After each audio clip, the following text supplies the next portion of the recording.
Hello students, how are you? Today we have to learn the standard 6, the subject maths. Now look here, the standard 6 subject maths unit 4, operations on fractions, and the subunit is multiplication of fractions. Now you have to look this information, and this information you have to write down in your notebook also. Okay, because the proof making marks are very important for your knowledge and your study. बघा, इयत्ता 6वी मधील विषय गणित यामध्ये आपण घटक क्रमांक 4 अपूर्णांकावरील क्रिया हा भाग बघत आहोत. उपघटक मल्टिप्लिकेशन ऑफ फ्रॅक्शन्स म्हणजे अपूर्णांकावरील गुणाकार हा भाग, हा घटक आपण या ठिकाणी आपण पाहत आहोत. ह्या सर्व बाबी आपण या ठिकाणी बघायच्या आहेत. स्टँडर्ड 6 आपण या ठिकाणी बघतोय. हे आपण बघून ठेवायचं आहे.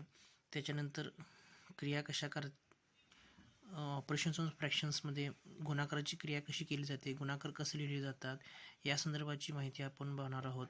We have to look all the information about the multiplication of fractions.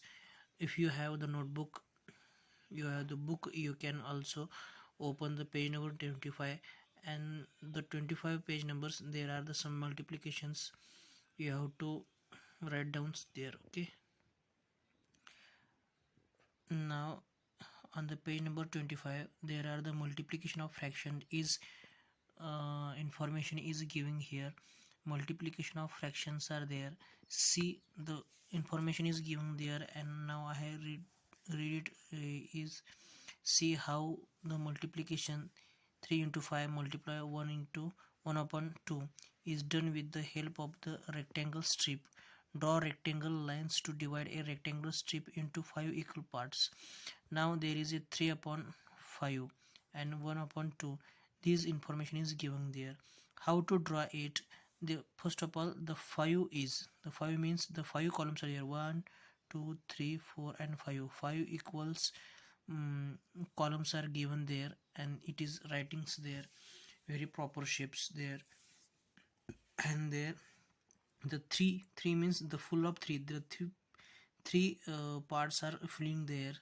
And another is 1 upon 2. 1 upon 2 means यातील एक भाग हा दोन भागापेक्षा कशा पद्धतीने दाखवलेला आहे तो या ठिकाणी बघायचा. हा रिकामा दोन भाग, हे दोन रिकामे भाग अशा पद्धतीने दाखवले आहेत. Means shade the part that shows the fraction 3 upon 5. We have to show 1 upon 2 of 3 upon 5.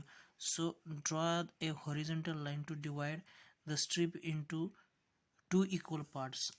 Now you have to look there the information there. आता या ठिकाणी मी तुम्हाला थोडी माहिती देते. एका आयताकृती पट्टी घेऊन उभ्या 3 रेषा काढा व समान 5 भाग करा. आता या ठिकाणी आयताकृती पट्टी घेऊन समान 3 भाग, या ठिकाणी भाग घेऊन समान 5 भाग करायचे आहेत. 3/5 हा अपूर्णांक दर्शवणारा भाग रेखांकित करा. 3 भाग दाखवणारा हा अपूर्णांक रेखांकित करायचा आहे. We have to show 1 upon 2 of 3 upon 5. So draw a horizontal line to divide the strips into equal parts are there. 3/5 हा 1/2 एवढा भाग दाखवायचा आहे. म्हणून त्याच पट्टीचे 2 समान भाग करण्यासाठी मधोमध आडवी रेख काढा. आता या ठिकाणी मधोमध आडवी रेख काढून 2 भाग या ठिकाणी दाखवलेत, म्हणजे वरील भाग आणि खालील भाग अशा पद्धतीने दाखवले आहेत. हे आपण आपल्या वहीमध्ये म्हणा किंवा नोटडाऊन्स करून ठेवायचे आहेत, जेणेकरून आपल्याला ही माहिती व्यवस्थित समजू शकेल. हे आपण थोडंसं बघायचं आहे. ही माहिती काढल्यानंतर, बघितल्यानंतरच आपल्याला पूर्ण मल्टिप्लिकेशन ऑफ फ्रॅक्शन्स नेमकं काय आहे हे तुम्हाला या ठिकाणी समजू शकेल. हे व्यवस्थित आपण बघून घ्यायचं आहे. त्याच्यानंतर बघा थोडंसं खाली, shade one of the 2 horizontal parts in different way. Now looks here, shade one of the 2 horizontal parts in different way. म्हणजे shade one of the 2 parts, horizontal parts in different way. When we divide the strip into 2 equal parts, we also divided the 3 upon 5 part into 2 equal parts. To take one of those parts, consider the part shaded twice. We have 10 equal boxes of these 3 boxes have been shaded twice. आता या पद्धतीने जे काही भाग वगैरे दिलेले हे आपण या भाग कशा पद्धतीने लिहू शकतात किंवा काही माहिती दिलेली आहे. म्हणजे बघा आपण पट्टीचे समान 2 भाग केले त्यावेळी 3/5 हा भाग आणि दोन भाग समान केले असतील त्यातले एक भाग घेण्यासाठी दोनदा रेखांकित केलेला भाग विचारात घेतला असतो. ही भाग या ठिकाणी दिलेली आहे, हे लक्षात ठेवायचं आहे. नंतर 3/5 गुणिले 1/2 बरोबर 3/10 हे भाग लक्षात ठेवा. We can carry out the above multiplication like this 3/5 गुणिले 1/2. आता this multiplications is given there. We have to looks there 3/5 म्हणजे बघा या ठिकाणी 3/5 गुणिले 1/2 असं दिलेलं आहे. 3 गुणिले 1 आणि 5 गुणिले 2. 3 एके 3 या ठिकाणी दिलं आहे. 5 गुणिले 2 10 या ठिकाणी दिलेलं आहे. म्हणजे बघा छेदांचा गुणाकार या ठिकाणी होतोय. हा गुणाकार आपण बघा आणि वरीलचा अंशांचा आहे तसंचा गुणाकार आहे या ठिकाणी दिलेला आहे. म्हणजे छेदांचा गुणाकार मीन्स 3/5 मल्टिप्लाय 1/6 म्हणजे 3 गुणिले 1 वरील अंशांचा गुणाकार आणि खाली छेदांचा गुणाकार. 3 गुणिले 1 किती झालं तर 3 एके 3 व 5 गुणिले 10 किती झालं 5 गुणिले किती झालं तर 10 झालं. म्हणजे हा ज्या पद्धतीने आपण मल्टिप्लिकेशन करतो त्यावेळेला या ठिकाणी एक नियम लक्षात ठेवणे आपल्याला खूप गरजेचं आहे. When you multiply the fractions there is a rules. You have to multiply the numerator and you have multiply the denominator also. There is a rules of multiplications. Okay, now you have to draw this information in your book also. या ठिकाणी अंशांचा गुणाकार व छेदांचा गुणाकार करावा लागतो हे आपण बघायचं आहे. कशा पद्धतीने केलेलं आहे हे थोडंसं बघा. 3 एके 3 दिलेलं आहे, 5 दुनी 10 दिलेलं आहे, हे आपण बघायचं आहे. त्याच्यानंतर आपलं आणखीन थोडीशी माहिती या ठिकाणी आपल्याला बघावी लागेल. बघा काय आलेली आहे माहिती. when multiplying two fractions the product of the numerator is written in the numerator and that of the denominators in the denominator. दोन अपूर्णांकाचा गुणाकार करताना अंशांचा गुणाकार अंशस्थानी व छेदांचा गुणाकार छेदस्थानी लिहितात. बघा when multiplying two fractions the product of numerator is written in the numerator and that of the denominators is denominator. अंशांचा गुणाकार अंशाच्या ठिकाणी छेदांचा गुणाकार छेदाच्या ठिकाणी अशा पद्धतीने लिहून ही गुणाकाराची प्रक्रिया पूर्ण केली जाते, हे आपण लक्षात ठेवायचं आहे. when we multiplying two fractions the products of numerator is written in the numerator and that of the denominators is denominator. म्हणजे मल्टिप्लिकेशन ऑफ फ्रॅक्शन्समध्ये अंशांचा गुणाकार छेदांचा गुणाकार छेदांच्या ठिकाणी अशा पद्धतीने सरळ सोप्या पद्धतीने ही माहिती दिली आहे, ही आपण या ठिकाणी बघू शकतो. त्या ठिकाणी खाली बघा there is examples word problem examples is given there. Example is given there. Sulochana bai owns 42 acres of farmland. बघा या ठिकाणी सुलोचनाबाईंना किती शेती आहे बघा 42 acres of farmland. 42 एकर शेती आहे. If she planted wheat on 2/7 of the land, how many acres she had planted wheat? आता या ठिकाणी काय विचारलेलं आहे, सुलोचनाबाईंच्या जवळ 42 एकर शेती आहे. त्या 42 एकर शेतीमधील तिने 2/7 एकर तिने काय केलेलं आहे गहू लावलेला आहे. So how many acres she had planted wheat, तर तिने एकूण किती एकर गहू लावलेला आहे असं विचारलेलं आहे. When all this types of this questions when you solve it there is a method to first of all you set up a first stage and then you have to solve all these examples. First there is a 42 acres of farmland. Now look there 42 acres of farmland and 2/7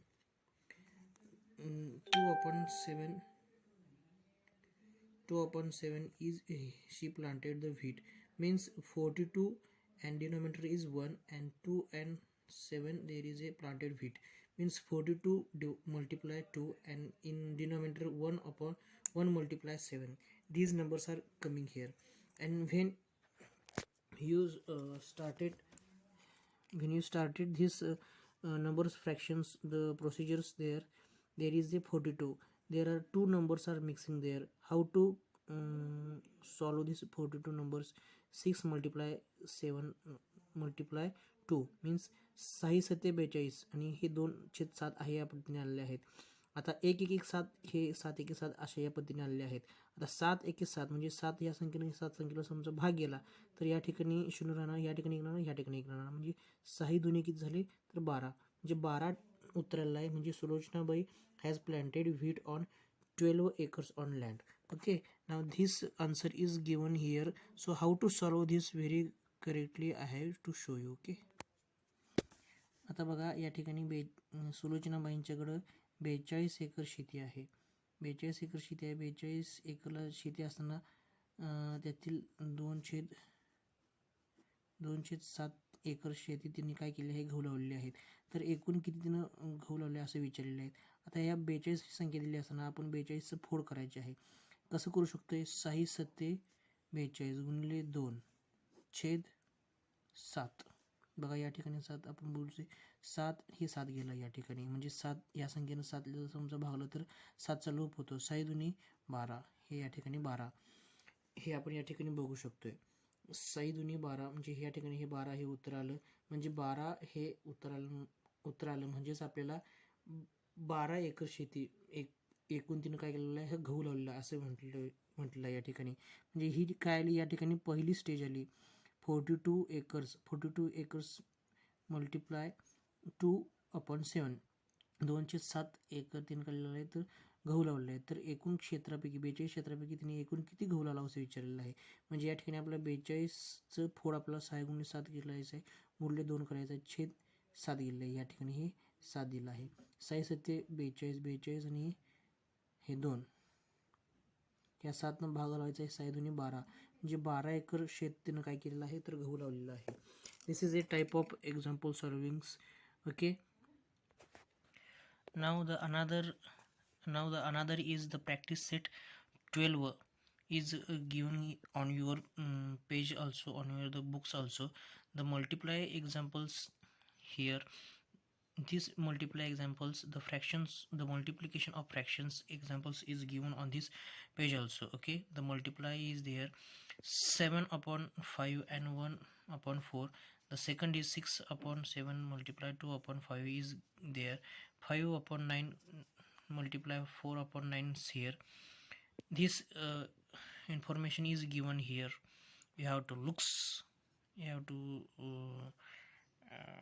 to looks there, and how to solve it, what is the procedures you have to see in this another next level picture. Now you have to looks there, practice set 12, how to solve this all examples, the multiply examples, the practice set 12 examples, multiplication of fractions examples, how to solve it, what is the procedure, what is the method to solve this example. The first is 7/5 multiply 1/4. Okay, so what is the answer is here, 7/5 गुणिले 1/4 अशा पद्धतीचे एक उत्तर दिलेलं आहे. बघा 7/5 गुणिले 1/4 अशा पद्धतीचं उत्तर दिलं आहे. वरील संख्यांचा काय करायचं आहे, आपण गुणाकार करायचा, आणि खालील संख्यांचा काय करायचं आहे, त्याचा सुद्धा गुणाकार करायचा आहे. 7 1 7 7 1 7 5 हे 20 या ठिकाणी दिलेलं आहे. 7/20 अशा पद्धतीने हे उत्तर येऊ शकतं. बघा दुसरं बघा 6/7 गुणिले 2/5 हे उत्तर बघा. 6/7 गुणिले 2/5, 6/7 गुणिले 2/5, वरील दोन संख्यांचा गुणाकार 6 गुणिले 2 आणि 7 गुणिले 5, 6 दुनी 12, 7/5 35, या ठिकाणी 35 आले, म्हणजे 12/35 हे उत्तर आलेलं आहे. म्हणजे मल्टिप्लिकेशन ऑफ इंटिजर्समध्ये ही उदाहरणं अशा पद्धतीने सोडवली जातात. वरील संख्यांचा बघा, वरील संख्यांचा दोन्ही संख्यांचा गुणाकार, खालील दोन्ही संख्यांचा गुणाकार, मांडणी सुद्धा कशी केली आहे बघा. 6 दुनी 12 एकाच रेषेमध्ये केलेलं आहे. You have to drawn a separate lines here. 6 multiply 2 12, 7 multiply 5 35. Okay, then the third question is 5 denominator 5 into 9 multiply 4 into 9. Okay, 5 गुणिले 4 आणि 9 गुणिले 9, 5×20 आणि 9 81 अशा पद्धतीने उत्तर दिलेलं आहे. म्हणजे वरील अंशांचा काय करायचा आहे, आपला गुणाकार 5×20 या ठिकाणी दिलायचं आहे, 9 या ठिकाणी दिलायचं आहे. ठीक आहे. 4 बघा या ठिकाणी 4 गुणिले 2 या ठिकाणी दिलेलं आहेत. 4/11 गुणिले 2/7 दिलेलं आहे. म्हणजे या ठिकाणी पुन्हा उदाहरण लिहून घेतलं आहे. 4/11 गुणिले 2/7 4 दुनी 8 आणि 11 ते 77 अशा पद्धतीने हे या ठिकाणी उदाहरण दिलेलं आहे. हे आपण थोडंसं बघून घ्या. You have to looks how to solve these examples here on the papers.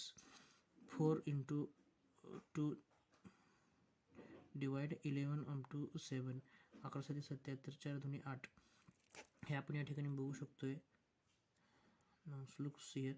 Then the another is v 1 upon 5 multiply 7 upon 2 1 गुणले 7 7 गुणले 1 चा या ठिकाणी गुणाकार केलेला आहे आणि 5 दुनी 10 म्हणजे 5 दुनी 10 आणि 1 गुणले 7 7 1 7 दिलेला आहे. 5 दुनी 10 या ठिकाणी अशा पद्धतीने दिलं आहे. त्याच्यानंतर बघा दुसरं 9वं उदाहरण बघा. 6वं उदाहरण बघा. 9 into 7 multiply 7 into 8. There are the two fractions are there, integers are there. Two means fractions are there, and you have to process on the multiply process there. The first level 9 into 9 multiply 7 means now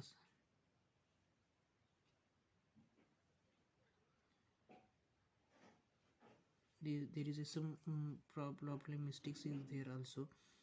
7 9 63 7 8 56 means there is a problem also. You can see here 5 31 6 35 दिलेला आहे या ठिकाणी. 5 31 या ठिकाणी बघा 6 35 दिलेला आहे म्हणजे 30 आणि 30 किंवा 6 हे गेले 6 गेले हे 5 गेले हे 5 गेले 1 म्हणजे 1 अशी 1 अशा पद्धतीने म्हणजे निश्चित भाग दिलेला आहे या ठिकाणी आपण बघू शकतोय. त्यानंतर पुढे बघा जरासं 6 17 आणि गुणले 3 गुणले 2 6 3 18 आणि 17 दुनी 34 बघा 3 गुणले 3 3 गुणले 3 आणि खाली 17 गुणले 2 हे 2 गेलं हे 2 गेलं 3 त्रिक 9 आणि 17 अशा पद्धतीने हे उत्तर आलंय. म्हणजे आपण उदाहरण सोडवत असताना सर्व अंशांचा गुणाकार करायचा, सर्व छेदांचा गुणाकार करायचा. छेदांचा गुणाकार अंशांचा गुणाकार करत असताना आपण कोणतीही चूक ठेवायची नाही. वाटलंच मी पुन्हा या ठिकाणी रिसाईट करून सांगतोय. बघा या ठिकाणी पहिलं उदाहरण कशा पद्धतीने दिलं आहे. वरील अंशांचा गुणाकार कशा पद्धतीने केला आहे बघा. 7 1 7 खाली छेदांचा गुणाकार 25 7/20 आलेला आहे. दुसरं उदाहरण बघा 6 गुणले 2 6 दुनी 12 7 5 35 या ठिकाणी आलेलं आहे. तिसरं उदाहरण बघा 5/9 गुणले 4/9 म्हणजे अंशांचा गुणाकार 5/20 9चा गुणाकार 9 9 81. त्यानंतर चौथा गुणाकार बघा 4 दुनी 8 आणि 11 7 77 8/77 अशा पद्धतीचं हे उत्तर आलेलं आहे. हे प्रॅक्टिस सेट 12मधील ही उदाहरणं आहेत. टेक्स्टबुक 26मधची ही उदाहरणं आहेत. या ठिकाणी लॉकडाऊन पिरियड असताना मी तुम्हाला या ठिकाणी समजून सांगत आहे. ही उदाहरणं आपण आपल्या वहीत लिहून ठेवायची जेणेकरून आपल्याला ही पुढं उदाहरणं चांगल्या पद्धतीने सोडवता येतील. पुन्हा या ठिकाणी बघा 5वं उदाहरण दिलं आहे 1/5 आणि 7/2 बघा अंशांचा गुणाकार 7 1 7 5 दुनी 10 बघा कशा पद्धतीने सोडलेलं आहे. हे या ठिकाणी आपण लिहू शकतो. 7/10 आलेलं आहे. त्यानंतर 6वं उदाहरण त्यामध्ये थोडंसं मिस्टेक आहे. प्रिंटिंग मिस्टेक असू शकेल कदाचित. But you have to ignore this examples. I have to explain another type of examples. त्यानंतर हे 7वं बघा 5/6 आणि 7/5 6 पंचे 30 6 पंचे 30 म्हणजे 30/30 म्हणजे या ठिकाणी हे उत्तर असं सुद्धा होऊ शकतं. बघा कसं होऊ शकतं. 6 पंचे 30 हे 30 आणि 6 पंचे 30 हे 30 30 1 30 म्हणजे 1/1 म्हणजे 1 ला 1 गेलं राहिलं 1 म्हणजे अशा पद्धतीने हे 1 ह्याचं उत्तर अशा पद्धतीने येऊ शकतं. हे लिहून घ्यायचं आहे. म्हणजे सर्वसामान्यपणे जर समजा अंश आणि छेद जर संख्या समान असेल तर आपल्याला 1 त्याचं उत्तर येऊ शकतं. हे लिहून घ्यायचं आहे. त्याच्यानंतर 7वं उदाहरण झाल्यानंतर आपण हे 8वं उदाहरण थोडंसं बघा. 6/17 गुणिले 3/2 असं उत्तर दिलं आहे. अंशांचा काय करायचं आहे तर गुणाकार करायचा आहे. 6 गुणिले 3 17 गुणिले 2 17 गुणिले 2 6 गुणिले 3 3 आहे असं लिहून घ्यायचं आहे. 6चा विस्तार 3 गुणिले 2 करायचा आहे म्हणजे 3 दोन्ही 6 होऊ शकतं. 17 गुणिले 2 17 गुणिले 2 असं आहे या पद्धतीने लिहून घ्यायचं आहे आणि आपण सोडवायचं आहे. बघा ह्या संख्येने ह्या संख्येला गेला भाग गेला निशेष भाग गेला means you have to divide 2 and these two numbers also and then 3 and 3 multiply here 3 multiply 3 9s and the in denominator the 17 9/17 अशा पद्धतीने हे उत्तर या ठिकाणी आलेलं आहे. हे आपण उदाहरण बघू शकतोय. कशा पद्धतीने हे प्रॅक्टिस सगळी उदाहरणं सोडले हे आपण थोडंसं बघायचं आहे. मी आता तुम्हाला होमवर्क देणार आहे. तो होमवर्क आपण लिहून घ्यायचा आहे. होमवर्क देतोय मी. आता या ठिकाणी तुम्ही बघू शकता की होमवर्क दिला आहे बघा. होमवर्क देत असताना मी काही उदाहरण आहेत. मल्टिप्लाय फ्रॅक्शन्स करायचे आहेत. 7/4 गुणिले 5/2. दुसरं बघा 5/6 गुणिले 9/5. त्यानंतर 9/8 गुणिले 6/7. चौथं 9/8 गुणिले 10/5. त्यानंतर पाचवं बघा 6/15 गुणिले 9/14. सहावं बघा 8/12 गुणिले 6/13. ह्या सर्व उदाहरणांचा प्रकार आता मी या ठिकाणी 5वं उदाहरण तुम्हाला सोडवून दाखवतो. थोडंसं बघायचं आहे. बघा 6 गुणिले 9 आणि 15 गुणिले 14. 15 गुणिले 14 असं करायचं आहे. 15 गुणिले 14चं जे काही गुणाकार येईल तो इथे लिहायचा. 9×54 म्हणजे या ठिकाणी 54 या ठिकाणी येऊ शकतं. आता 15 गुणिले 14चा गुणाकार जो काही येईल ते आपण या ठिकाणी लिहायचं आहे. ज्याला पाडेपाठ असेल तो लगेच पटकन लिहू शकेल. जर समजा माहीत नसेल तर आपण या ठिकाणी क्रिया करू शकतो आहे. बघा 15 गुणिले 14 या ठिकाणी कसं आलं आहे. 14 पंचे 70, 70 अशी 7 हात चालायचे 7. 14 एके 14. 14 आणि 7 21 आलं आहे बघा या ठिकाणी 21. या ठिकाणी किती आलं 21. आणि या ठिकाणी हे 0 म्हणजे 210. 54/210 असं आलं. जर समजा निशेष भाग द्यायचा असेल तर निशेष भाग सुद्धा देऊ शकतो. म्हणजे अशा पद्धतीची उदाहरणे सोडवायची आहेत. हे आपण बघू शकता कशा पद्धतीने सोडले आहेत. काही शंका असेल तर मला फोन करा. ठीक आहे. थँक्यू.